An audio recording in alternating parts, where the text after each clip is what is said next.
Good morning, नमस्ते। क्या हाल चाल है। ट्रेन टॉपिक था हमारा, पिछला एक वीडियो डाल चुके हैं। अगले वीडियो की तरफ देखते हैं। पहला क्वेश्चन लिखा हुआ है, क्या लिखा हुआ है? 62 किलोमीटर की चाल से जा रही 120 मीटर लंबी रेलगाड़ी उसी दिशा में 8 किलोमीटर प्रति घंटे की चाल से भागे जा रहे व्यक्ति को कितनी देर में पार करेगी? तो आप देख सकते हैं एक ट्रेन है, ये हमारी ट्रेन है जिसकी लंबाई हमारी कितनी है? 120 मीटर लंबी है भाई, और इसकी चाल दे रखी है, कितनी दे रखी है? 62 किलोमीटर प्रति घंटा।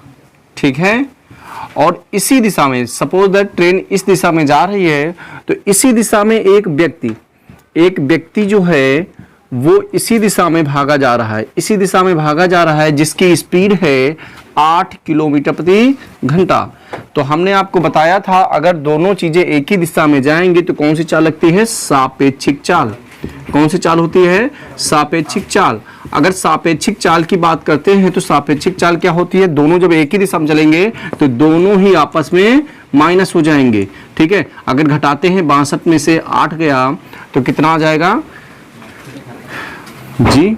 12 यानी 4 आ जाएगा। ठीक है, 54 आ जाएगा। 54 किलोमीटर प्रति घंटे की इसकी स्पीड हो जाएगी। अगर इसको मीटर प्रति सेकंड में बदलना है तो 5/18 करेंगे तो कितना आ जाएगा? 18 तिया 54, 5 तिया 15 मीटर प्रति सेकंड। मीटर प्रति सेकंड इसलिए किया गया क्योंकि ये लंबाई मीटर में दी है आपकी। ठीक है, तो अब क्या होगा? इसके द्वारा लगा समय क्या होगा? 1 सेकंड में 15 मीटर जाता है तो 120 मीटर जाने में उसे कितना समय लगेगा? दूरी बटे चाल यानी 15 8 120, 8 सेकंड का समय लगेगा। ठीक है, पार करने में 8 सेकंड का समय लगेगा। क्लियर है? जल्दी से कैसे करेंगे? आप ये किलोमीटर में दिया है, ये मीटर में दिया, दोनों एक ही दिशा में जा रहे हैं तो दोनों को माइनस कर लेंगे, यानी 54 आ जाएगा।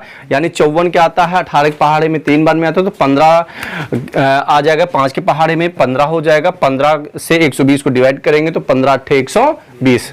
1 सेकेंड में आपका आंसर सॉल्व हो जाएगा। 8 सेकेंड इसका हुआ है। एक अगला क्वेश्चन देख लेते हैं हम लोग।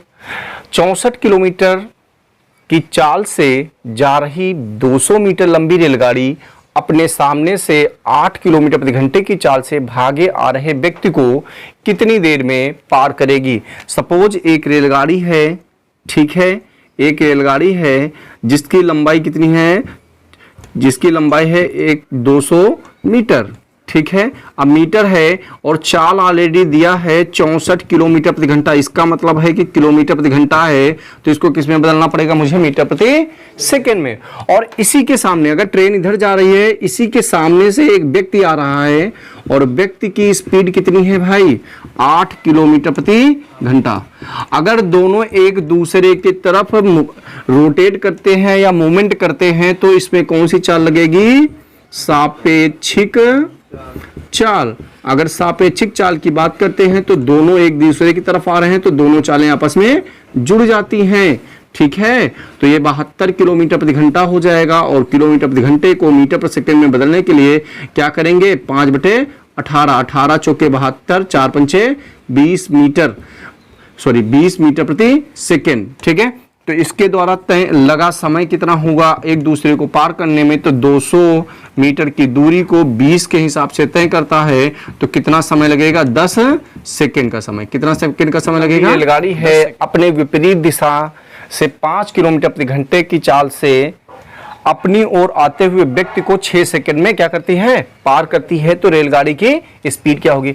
आप बताओ। ये ट्रेन है, ट्रेन जो है 100 मीटर लंबी है और इसकी स्पीड सपोज मान लेते हैं कितना है? x किलोमीटर प्रति घंटा है। और इधर से अगर हम बात करें, एक व्यक्ति दौड़ा चला आ रहा है जिसको ये ट्रेन 6 सेकंड में पार करती है, 6 सेकंड में पार कर जाती है और इसकी स्पीड दे रखी है 5 किलोमीटर प्रति घंटा। तो आप बताओ, अगर हम दूरी बराबर लिखना चाहें तो दूरी बराबर क्या होता है? चाल गुणे क्या? समय। अगर हम बात करें तो कितनी दूरी चलनी है उसको? 100 मीटर चलना है, हाँ या ना? 100 मीटर चलना है। अच्छा, इसकी जो चाल लगेगी वो सापेक्षिक चाल लगेगी। तो सापेक्षिक चाल हमारी कितनी हो जाएगी? सापेक्षिक चाल अगर एक दूसरे की तरफ आते हैं तो दोनों चालें आपस में जुड़ जाती हैं और ये किलोमीटर प्रति घंटा है, मीटर प्रति सेकंड में बदलने के लिए इसको किससे गुणा करना पड़ेगा? 5/18 से। तो हमारी चाल हो गई x प्लस 5 और इंटू 5/18 और इसको कितना समय लगा बेटा? 6 सेकेंड का समय लगा पार करने में, इंटू 6 से डिवाइड करेंगे, 6 तिया 18, 3 से इसको गुणा करेंगे तो ये हो जाएगा 300, ठीक है। और ये 5 इसके नीचे आ जाएगा, बराबर होगा x प्लस कितना? 5 होगा कि नहीं होगा? ठीक है। अगर 5 से डिवाइड करते तो 5 6 का 30 यानी 60 आ जाएगा। अगर x का मान निकालें तो 60 माइनस 5 अर्थात 55 किलोमीटर प्रति घंटे की इसकी ट्रेन की स्पीड रही होगी। ठीक है, कितनी रही होगी? मीटर एक ट्रेन है और एक 144 मीटर है। 2 रेलगाड़ियां हैं और विपरीत दिशा से चली आ रही हैं। मतलब एक रेलगाड़ी इधर से जा रही है, एक रेलगाड़ी इधर से जा रही है जिसकी लंबाई 126 मीटर है और एक ट्रेन इधर से आ रही है जिसकी लंबाई 114 मीटर है। ठीक है, 114 मीटर है इसकी लंबाई। दोनों एक दूसरे की तरफ आ रही हैं यानी विपरीत दिशाओं से चली आ रही हैं। तो हमने आपको बताया था अगर विपरीत दिशाओं से आए तो इनकी लंबाइयों का क्या होता है? अगर लंबाइयां अलग अलग दी हैं तो दोनों लंबाइयां आपस में जुड़ जाती हैं। ठीक है, और इसकी स्पीड दी है 30 किलोमीटर प्रति घंटा और इसकी स्पीड दी है 42 किलोमीटर प्रति घंटा और कहा गया एक दूसरे को कितने समय बाद पार करेंगी। तो अगर विपरीत दिशाओं से आ रही हैं तो सापेक्षिक चाल लगेगी। तो सापेक्षिक चाल की बात करते हैं तो सापेक्षिक जो चाल होती है एक दूसरे को क्या किया जाता है? जोड़ लिया जाता है। तो ये आ जाएगा 72 किलोमीटर प्रति घंटा। आप हमें बताओ ये मीटर में दी हैं लंबाइयां तो इसको हम क्या करेंगे? मीटर प्रति सेकेंड में चाल को बदलेंगे। तो 18 चौको 72 और 5 चौके 20 यानी 20 मीटर प्रति सेकेंड अगर ट्रेन की स्पीडें हो जाएंगी, सापेक्षिक स्पीड हो जाएगी तो आपकी इस जो डिस्टेंस दी है इसकी 126 मीटर है और इसकी कितनी दी है? 114। लंबाइयां आपस में जुड़ती हैं तो ये टोटल लंबाई कितनी हो जाएगी? अगर लंबाई की बात करते हैं तो 240। ठीक है, 240 मीटर हो गया है। तो मिलने का समय क्या होगा? यानी पार करने में समय कितना लगा है? अगर पार करने की समय की बात करते हैं तो 240 बटे कितना? 20। 0 से 0 काटेंगे, उत्तर आ जाएगा 12 सेकेंड। 12 सेकेंड में एक दूसरे को पार करें। गाड़ी एक बिजली के खंभे को 5 सेकेंड में पार करती है। यानी अगर हम रेलगाड़ी को देखें तो यहाँ पे कितने समय में पार करती है रेलगाड़ी? बिजली के खंभे को 5 सेकेंड में पार कर जाती है। ध्यान समझना ट्रिक, 5 सेकेंड में पार करती है। तो यहाँ पे अगर हम बात करें बिजली के खंभे की लंबाई की बात करें तो उसकी लंबाई क्या होगी? नगण्य होगी यानी 0 होगी। ठीक है, अगर वही रेलगाड़ी 600 मीटर लंबे पुल को पार करती है तो कितना समय लगता है? 35 है। यानी 35 सेकेंड का जब समय लगता है तो वो 600 मीटर लंबे पुल को भी पार कर जाती है। ठीक है, तो आपको बताना है कि इस पे अगर हम इन दोनों को माइनस करें तो क्या आएगा? 35 में से अगर 5 को घटाते तो 30 सेकेंड यानी 30 सेकेंड में वो कितना मीटर जाएगी? मात्र 600 मीटर जाएगी। जाएगी कि नहीं जाएगी? तो क्या इसकी चाल नहीं बता सकते हो? रेलगाड़ी की चाल क्या होगी? अरे दूरी बटे समय। तो दूरी हमारी कितनी है? 600 मीटर बटे समय 30। और अगर इसको किलोमीटर प्रति घंटे में बदलना होगा तो इसको किससे गुणा करते हैं? 18/5 से, क्योंकि किलोमीटर प्रति घंटा चाहिए हमें। तो यहाँ पे 0 से काटेंगे तो 0 कट जाएगा और ये 20 आ जाएगा और 5 चौके 20, 18 चौके कितना आ जाएगा? 72 किलोमीटर प्रति घंटा इसकी स्पीड होगी। कितनी होगी इसकी स्पीड? 72 किलोमीटर प्रति घंटा। अरे एक ही ट्रेन, क्योंकि ट्रेन की लंबाइयां इसमें जुड़ी होंगी, वो ट्रेन की लंबाइयां हमने यहाँ पे 0 हटा दिया है। ठीक है, और हमारा यहाँ पे आंसर आ जाएगा ट्रेन की चाल 72। अगर ट्रेन की क्या पूछता लंबाई क्या होगी तो 20 को किससे गुणा करते हैं? 5 से, क्योंकि ये तो किलोमीटर में मैंने चेंज किया ना। तो 20 मीटर पर सेकेंड इसकी स्पीड होती, तो 20 मीटर पर सेकेंड स्पीड होती तो 5 से गुणा करते तो 100 मीटर की ट्रेन की लंबाई भी कहा गया। एक रेलगाड़ी एक समान चाल से चलकर 122 मीटर लंबे प्लेटफॉर्म को 17 सेकेंड में पार करती है।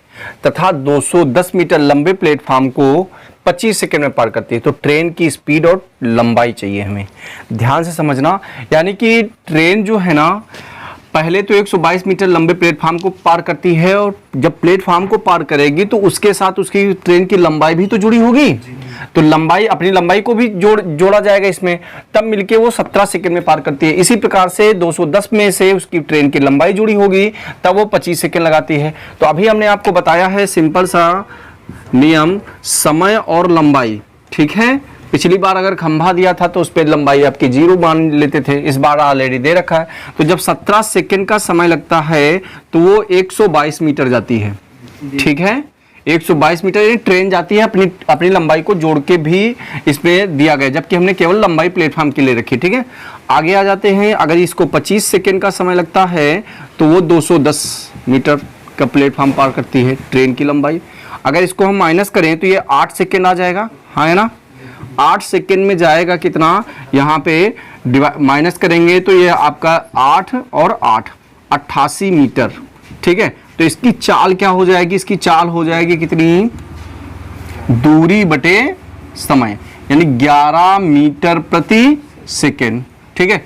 अब कहा जाएगा कि ट्रेन की लंबाई क्या होगी। ट्रेन की लंबाई कैसे निकालोगे, ट्रेन की लंबाई निकालने के लिए आपको क्या करना पड़ेगा, ट्रेन की लंबाई निकालने के लिए आपको करना क्या पड़ेगा, चाहे इसमें से मल्टीप्लाई कर लो इस 11 को, क्योंकि समय इंटू क्या चाल बराबर दूरी निकलेगा, या इससे कर लेते हैं, चलो मैं 117 को 11 से मल्टीप्लाई करते हैं तो कितना आएगा भैया, 1177 और 187 मीटर।